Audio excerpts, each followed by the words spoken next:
Tsutomu Yamaguchi is the only person officially recognized by the Japanese government as a double survivor. Luck or misfortune? It's all a matter of perspective, as the Japanese engineer fortunately survived 2 atomic bomb attacks, but was also unfortunate enough to be present in Nagasaki on the day when the Americans dropped the bomb on the city. Perhaps we can still call him lucky, as not only he, but also his son and wife survived this horror, and he lived to a ripe old age. In 1945, Tsutomu Yamaguchi traveled to Hiroshima for work. He was only 29 years old when his employer, Mitsubishi Heavy Industries, sent him to Hiroshima for 3 months to work on designing a new tanker ship. August 6th was the last day he spent in the city. He was eagerly looking forward to returning to his son Katsutashi and his wife Hisako. He was walking towards the Mitsubishi shipyard at around 8:45 in the morning when he suddenly heard the sound of a bomber flying over him. He saw the B-29 drop a small object attached to a parachute, and then he saw a gigantic magnesium flash, as if he had seen a huge magnesium flare, followed by an explosion.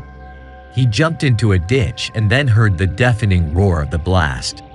The force of the explosion picked him up and threw him onto a nearby potato field, only 3 kilometers away from the detonation site. As he later told the Times, he probably passed out for a short time, and when he regained consciousness, all he could see was blackness. The ash from the blast surrounded him, and the only recognizable thing in his surroundings was the mushroom-shaped cloud of fire that accompanied the explosion. His face and arms were burned, his eardrums burst, but he still managed to reach the shipyard, where he found 2 surviving colleagues. They spent the night in a shelter, and then they found out that trains were still running. They headed towards the station, surrounded by scenes that reminded them of the end of the world. Burned bodies, destroyed buildings. At one point, they had to cross a river, which was carrying the bodies of the dead. When they finally reached the train station, they got on the train together with other burned refugees. Yamaguchi's destination was Nagasaki, his home. He arrived in the morning of the 8th and immediately went to the hospital for medical help, where he was treated by a former classmate. His injuries were so severe that he didn't even recognize his former friend or his family. He returned to them, wrapped up beyond recognition and feverish, but he was alive. However, the Japanese work ethic still demanded that the engineer show up at the Mitsubishi office the next morning. At around 11 o'clock, he was attending a meeting where he had to report to his boss about what had happened in Hiroshima. The boss didn't believe that a single bomb could really destroy an entire city, but soon Yamaguchi saw the well-known flash again. He managed to throw himself to the ground before the blast would break all the windows. His first thought was that the atomic bomb was following him from Hiroshima to Nagasaki. Despite being very close to the detonation again, he survived quite well, although he was once again exposed to a significant amount of radiation. But he was more worried about his wife and child.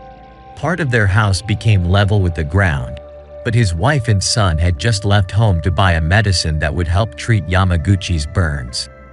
Yamaguchi and his family had taken shelter in a tunnel during the bombing and survived. If the engineer had not been injured in Hiroshima, his wife and son would likely have died at home in Nagasaki. The effects of the 2 radiation exposures had a significant impact on Yamaguchi's health. In the following days, his hair fell out, his wounds became ulcerated, and he experienced constant vomiting. He believed that he would not survive. According to his daughter, until the 1960s, he was constantly bound up in a part of his body and completely bald. He was deaf in one ear, and his gallbladder had been removed. His son and wife also died of cancer at the ages of 59 and 88, respectively. His daughter Naoko was sickly throughout her life, and his other daughter, Toshiko, lived with a very low white blood cell count, constantly worried that she would also develop cancer. Yamaguchi did not want to talk about everything he had experienced until the 2000s. He tried to process the events through his poetry, but after his son died, He became an advocate and supporter of nuclear disarmament. He had 2 more daughters born in the 1950s, and he received the official recognition as a double survivor of the atomic bomb at the age of 92 in 2009. Tsutomu Yamaguchi's story is a testament to the resilience of the human spirit in the face of unimaginable adversity. His survival of 2 atomic bomb attacks is a remarkable feat, and his advocacy for nuclear disarmament serves as a reminder of the devastating consequences of nuclear war. His life is a testament to the importance of cherishing every moment we have and working to build a peaceful future for ourselves and future generations. Thanks for watching. If you enjoyed this video, don't forget to like and subscribe to our channel for more content like this. And be sure to hit the notification bell so you don't miss any new uploads. We appreciate your support and hope to see you again soon.